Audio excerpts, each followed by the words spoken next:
ये पुरस्कार पहले 2 या 3 टीचर्स के दिए जाते थे। पिछले वर्ष हम लोगों ने 42 शिक्षकों को ये पुरस्कार दिया था, तो इस वर्ष भी 15,000 को बढ़ाकर 30,000 कर दिया गया है और शिक्षा पुरस्कार शिक्षकों को दिया जाएगा। राज्य सरकार ने 2026 के लिए बिहार सरकार के कार्यालय में अवकाश और नेगोशिएबल इंस्ट्रूमेंट्स एक्ट के तहत बिहार राज्य में अवकाश का लिस्ट जो है उसकी स्वीकृति दे दी है।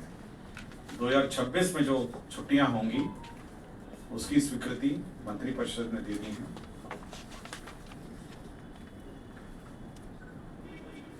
सामान्य प्रशासन का यह प्रस्ताव था और माननीय मुख्यमंत्री जी की घोषणा भी थी 15 अगस्त के भाषण में, जिसमें राज्य सरकार के अधीन सरकारी नौकरी में सभी परीक्षाओं, बिहार लोक सेवा आयोग, बिहार कर्मचारी चयन आयोग, बिहार तकनीकी सेवा आयोग, बिहार पुलिस अवर सेवा आयोग, केंद्र सिपाही चयन परिषद बिहार आदि के आवेदन शुल्क, जो परीक्षा शुल्क है, उसमें कमी करने का निर्णय लिया गया।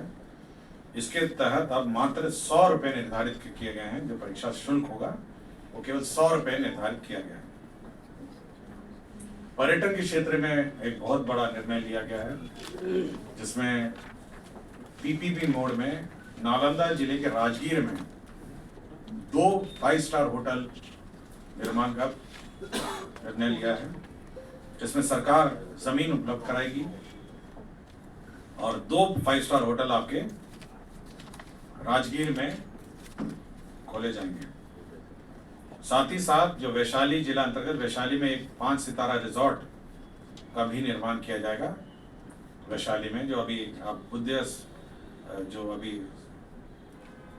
जो वैशाली में जो पर्यटन स्थल बना है वहाँ पे 5 स्टार रिजॉर्ट बनाया जाएगा और राजगीर में 2 5 स्टार होटल निर्माण किए जाएंगे, दोनों पीपीपी मोड में, और राज्य सरकार इसमें जमीन दी जाएगी।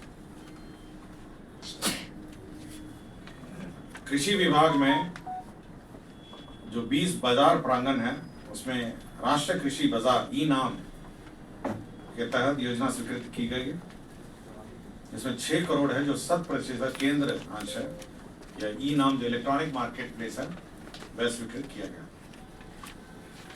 वित्त विभाग का यह प्रस्ताव था कि भविष्य निधि के आच्छादित सरकारी सेवक जो वर्ष 2012 और 13 के पूर्व वित्तीय वर्षों का वेतन भरपाई पंजी को नष्ट हो गया है और जिनका जीपीएफ और ये सब अद्यतन नहीं हुआ है, तो उनके मूल वेतन के न्यूनतम अंशदान की राशि तत्समय वित्त विभाग द्वारा निर्धारित ब्याज दर पर इसकी गणना की जाएगी। तो 12-13 से पूर्व अगर किसी का रिकॉर्ड नष्ट हो गया है और उसका वेतन भरपाई पंजी अगर नष्ट हो गई है, तो उसका जो मूल वेतन है उसका न्यूनतम अंशदान के आधार पर इसका कैलकुलेशन किया जाएगा। पथ निर्माण विभाग का प्रस्ताव था सालेपुर, नरसंडा, तेलमर, करौटा NH 30 के किलोमीटर 224 तक पथ कुल लंबाई 19.43 किलोमीटर 2 लेन से बढ़ाकर 4 लेन चौड़ीकरण कार्य किया जाएगा। इसमें 539 करोड़ 19 लाख रुपए किए जाएंगे। पथ निर्माण विभाग का प्रस्ताव एक और था। पथ प्रमंडल हिलसा अंतर्गत राजगीर खेल परिसर से राजगीर अंतर्राष्ट्रीय क्रिकेट स्टेडियम के पहुंच पथ 1.3 किलोमीटर, विरायतन पथ अंश वया कुबरी, जैतीपुर, फतेहपुर एवं इंडो होके होटल तक कुल लंबाई 7.40 में आरओबी सहित 4 लेन पथ का निर्माण किया जाएगा। इसके तहत 363 करोड़ 99 लाख 30 हजार व्यय किए जाएंगे।